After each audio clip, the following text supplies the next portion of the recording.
ایمان جو کہ بلال سے اپنا رشتہ ہی ختم کر چکی ہوتی ہے صرف شک کی بنیاد پر، اور یہاں پر جیسے ہی ایمان کے سامنے یہ حقیقت آتی ہے کہ بلال نے تو ایمان کی جان بچانے کی خاطر یہ سب کچھ کیا تھا، تو ایمان کو اپنی غلطی کا احساس ہوگا اور وہ بلال کے پاس جائے گی اور بلال سے معافی مانگنے کی کوشش کرے گی۔ لیکن بلال جو ہے وہ یہاں پر کہے گا کہ آپ نے تو شادی مجھ سے اسی لیے توڑی تھی نا کہ آپ کو مجھ پر شک تھا،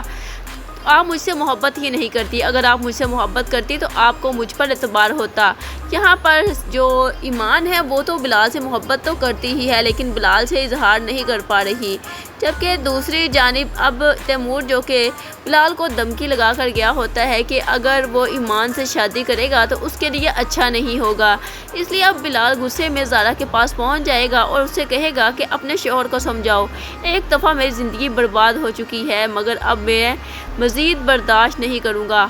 میں اپنی محبت کی قربانی ہرگز نہیں دے سکتا، تیمور کو تم سمجھاؤ اور تمہاری زندگی تو برباد ہونی ہی ہے، اگر میں تیمور کی بات مان لیتا ہوں تب بھی اور اگر نہیں مانتا تب بھی۔ تو یہاں پر زارا کو اپنے بھائی کی جان کا خطرہ پیدا ہو چکا ہوتا ہے، اس لیے وہ ایمان کو سمجھانے کی کوشش کرے گی کہ تم عہد سے شادی کر لو بجائے بلال کے، تم بلال کی زندگی سے دور چلی جاؤ کیونکہ یہاں پر تیمور میرے بھائی کو نقصان پہنچا سکتا ہے۔ یہاں پر ایمان کہے گی کہ آپ میری زندگی پہلے بھی برباد کر چکی ہیں مگر اب میں اپنی زندگی برباد کرنے کا موقع آپ کو ہرگز نہیں دوں گی، آپ میری خوشیوں کی دشمن ہیں۔